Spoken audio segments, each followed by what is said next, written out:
Today is a great, wonderful, amazing, incredible day, and I'll tell you why. Because it's not just a normal day, but it's a Sweden day. 5 things I never knew existed before moving to Sweden. Without further ado, let's get into this reaction. Let's go.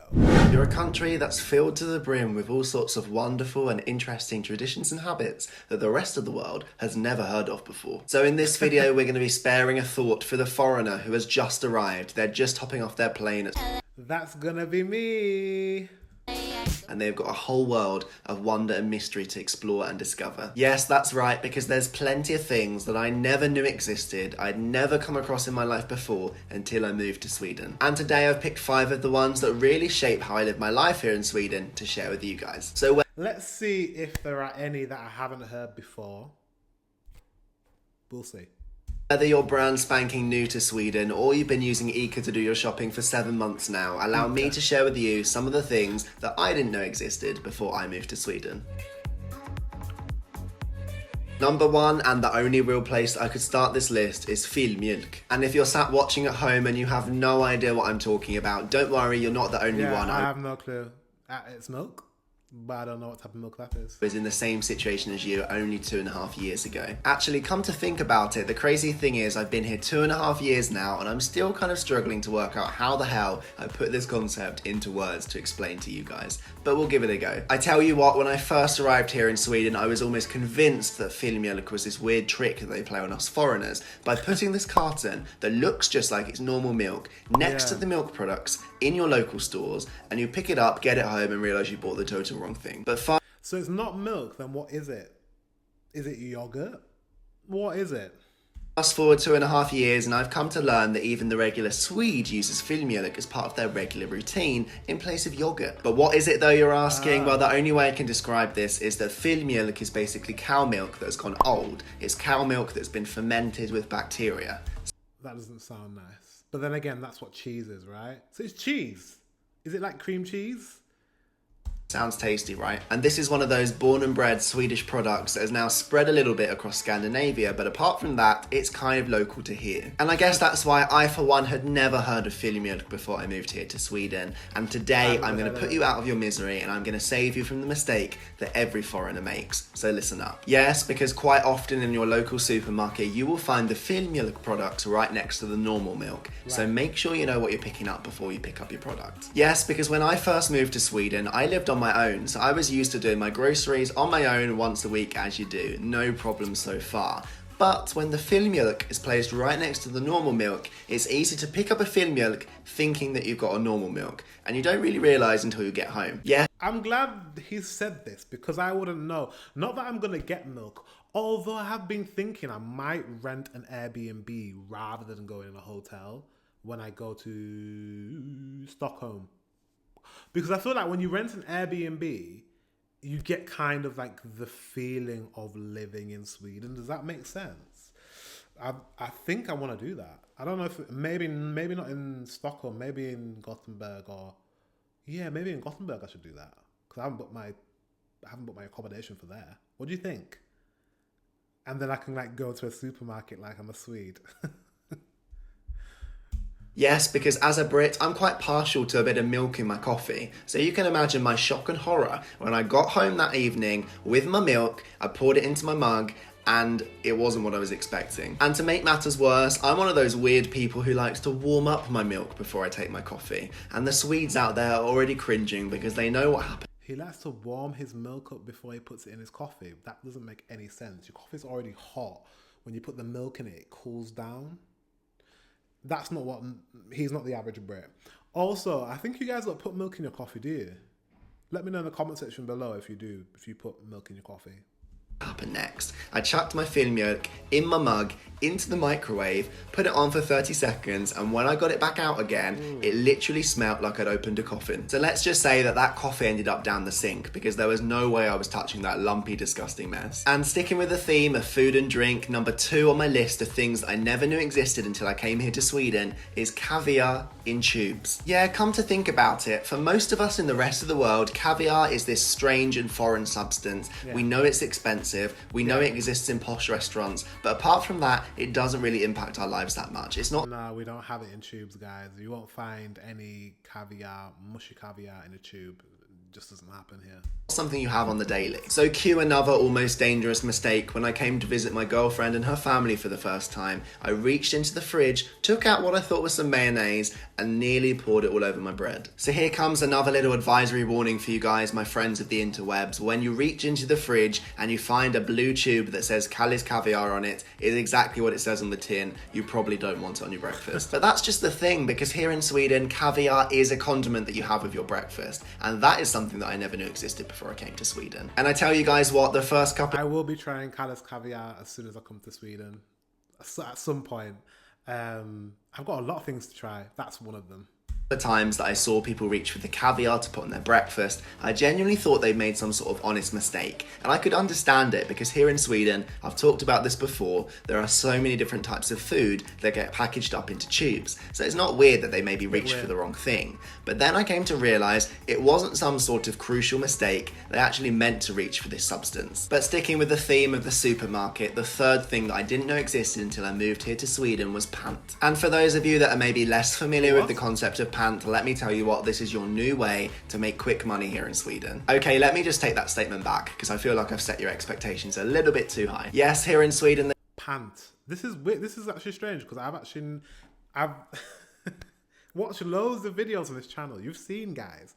And I've never heard of pant before. So this is going to be interesting. They have this concept called pant, which allows you to take back your used drinks bottles and cans and get some money back for them. And just... Oh, it's like the one that they have that in Germany as well. I don't know why we don't have that here. Because it's an incentive to recycle, right? We don't have that here. And I don't know why.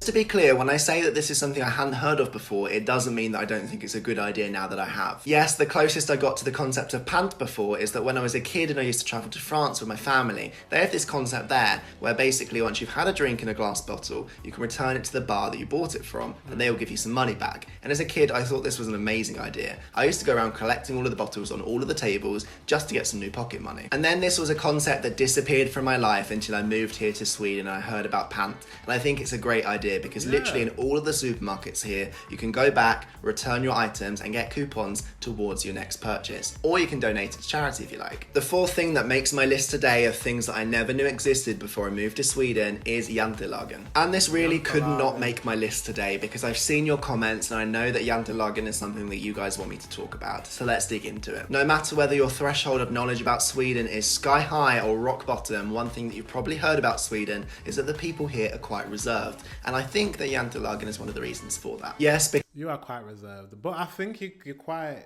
I think when you get into conversation with a Swede, it's a great conversation. From what I've watched, and I've only interacted with one Swedish person ever in my life. Isn't that weird? I've only interacted with one Swedish person in my entire life, and that was in Thailand. And it was a good conversation. He was a really nice guy. But yeah, I think you are reserved, but I think there's a lot, you have a lot about you. You're reserved in a good way, quite calming. I keep saying that, calming people. So I'm looking forward to coming. Because Jantelagen is where we get the concept that showing off is a bad thing from here in Sweden. Because it basically says that nobody is any better than anybody else. We're all equal, we all deserve the same space. And by space, I'm not talking about living space. No, this is not some sort of socialist concept. What I'm talking about is that we all deserve the same room to breathe and thrive in our life. It's the idea that everybody is as equal as the next person and nobody should think they're better than anybody else. I agree, Sweden, I agree. Everyone should feel, not obviously, everyone plays a role in society. People are on different levels socio-economically. But, however, doesn't make that person better than you just because they earn more money than you. Doesn't make them better than you because they've done certain things in their lives. Everyone is a human being and everyone deserves to be treated with respect. So I completely agree with that philosophy. And don't get me wrong, of course I'd heard of the concept of treating others the way that you wish to be treated before. That's something you see in all sorts of other contexts, including religious ones. But this takes everything to the next level, because here in Sweden they have this unwritten law, it's literally something that people use to govern and live their lives by, that says that no one else is better than them, you should treat other people the way you wish to be treated, but also realise that showing off is not something that should be admired. But being honest with you, depending on who you ask here in Sweden, this is a more or less important concept in modern day society. society. Some people think it's super important and we need to live by it even today. Others think that maybe we're moving away from that. But We are moving away from that, especially in Britain, because I think Britain was a lot more like that. But we've been very much Americanized, and because of the amount of media and stuff that's happening, that's coming over here from America, we are more braggadocious. We want to be seen more. Yeah. And that's not naturally, culturally, a British thing. Actually, British culture, we're quite reserved people. We don't want to stand out. But I think we become more Americanized, more so than probably Sweden. But I'm guessing Sweden's also started to go that way as well because of American culture infiltrating. We have to keep our culture like the same, not the same, but we need to hold on to the values and the morals that like a culture has. You know what I mean? Instead of adopting a dominant one, which an American culture is very dominant. But yeah, we're not like Americans. Americans are very they're just competition is how they live. Like bragging of what they have is how they live. It makes them feel better to show off, and that's just not what we do, especially this part of Europe, maybe Western and Northern and Western Europe. Yeah, no. But hey, I don't know. Things are changing.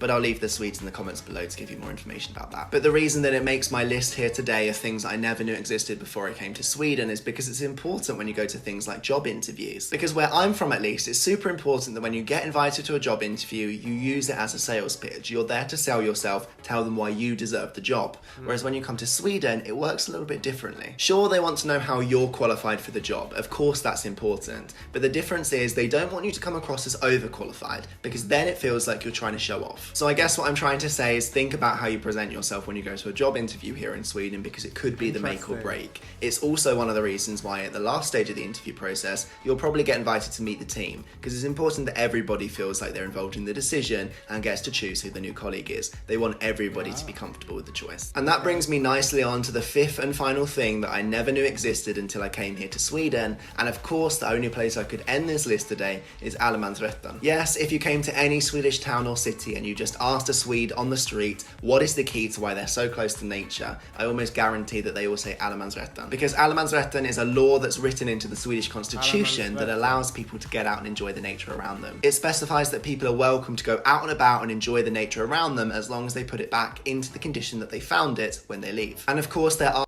So lovely. You got some really lovely, like, I don't think we have anything like that in the UK, like a kind of way of being that's in like that everyone agreed way of being. There's no name for it, but you guys have named it and you've really put it as like this is a way to be a Swede. I love that. There are some exceptions. Make sure you keep that alive, guys. Make sure you keep that alive, especially as you're having a lot of immigration from other places around the world, which is lovely. I'm a grandchild of an immigrant, but you have to keep your native culture alive as well and really be proud of that, because I think we're losing the being proud of where we're from. Britain's losing that. Yeah, it has to be done in a way that isn't offensive. Because at the moment I feel like the far right is co-opting this nationalistic thing, but it shouldn't be something that's owned by the far right. It should be something that's owned by everyone in society. Like everyone should be proud. That's one thing that I will praise Americans for, is that it doesn't matter if you're in the left, if you're left leaning or you're right leaning, it doesn't matter. Everyone is proud to be an American, which you don't get in England. I don't know about Sweden, but like, it's the right that are proud to be British and the left that are like, oh no, let's not be nationalistic, let's not be proud of our nation. That's a problem. And I don't know about Sweden, I think it might be similar in Sweden as well. That's a problem. Everyone should be proud of where they're from, right? So that's, I don't know. Sorry, I've gone on a tangent, but yeah. Make sure you keep that in your society. Things like private roads are private. You're not supposed to go down them, you're not supposed to use them. But for the most part, the nature around you is yours to enjoy as long as you treat it the way that you should. And the great thing about allemansrätten is it actually helps to regulate the use of the nature. So there's actually some rules in place as part of the law that says that, for example, if you want to go and camp, you can do that, but you have to do it for only a handful of nights so that then the next person can come along and enjoy it. Not a bad idea, right? Let's encourage people to get out and about and enjoy the natural world. And that brings us nicely to the end of today's video and this list of things that I never knew existed until I came here to Sweden. I really hope you've enjoyed this video. Hope you've learned something new. If you think I missed something or there's something else that you never knew existed till you came to Sweden, you have to let me know in the comments down below. And then if you haven't subscribed yet, it would be awesome if you could. Regular videos coming out. Well, he says regular videos. He doesn't make any videos anymore, which is it's upsetting. Hope he comes back at some point, but it's been a while. But great video. Didn't know half of that. Yeah, I need to remember about the milk because I think I am going to probably rent an Airbnb for some of the time I'm in Sweden, and I need to pick the right milk for my coffee. Yeah. Guys, thank you very much for watching. Until the next one, I will see you very soon.